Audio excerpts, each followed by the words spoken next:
Nagbigay na ng kanyang panig ang tanyag na aktor na si Baron Geisler patungkol sa napapabalitang nabilanggo ito sa Mandawi City, Cebu noong Sabado, Pebrero 22, 2025. Ayon sa aktor, sa pamamagitan ng kanyang official Facebook post na pinunto nito na isang malaking misinformation daw ang kumakalat online na tinuturo pa nitong irresponsable ang pagbabalita ng mga media outlets lalo na dito sa Cebu patungkol sa nangyari. Dahilan daw na nakaani ito ng kalituhan sa pangyayari at kumonsulta na siya sa kanyang mga abogado upang aksyonan ito sa legal na proseso. Pinasasalamatan din ng aktor ang kanyang mga taga-suporta na sinong patuloy na sumisimpatya sa kanyang personal na buhay. Ngunit sa eksklusibong panayam ng Bombo Radio Cebu, kang Police Lieutenant Colonel Mercy Villaro ang tagapagsalita ng Mandawi City Police Office na kinumpirma nito na ang pagka-detain ng aktor sa isa sa kanilang station ay totoo at hindi fake news. Binigyang din nito na ang mga kumakalat na mugshot ng aktor ay totoo at hindi edited, salungat sa mga nagsasabi na luma ang larawang ito,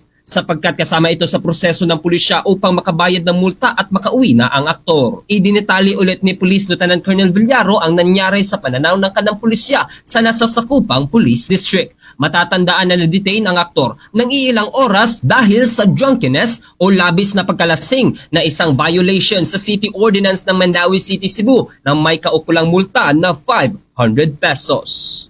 Yes, last February 22, 2025 at around 3 a.m., this is Saturday po, the Mandawi City Police Office, particularly in Station 6, they received a call asking for assistance about this violator na nag-create daw ng trouble.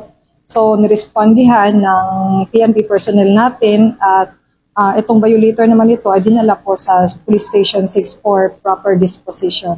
Ating napakinggan si Police Lieutenant Colonel Mercy Villaro, ang tagapagsalita ng Mandawi City Police Office. Mula rito sa lungsod at lalawigan ng Cebu, ako si Bombo Ken Apor para sa number 1 and most trusted radio network in the country, Bombo Radio Philippines. Basta Radio, Bombo!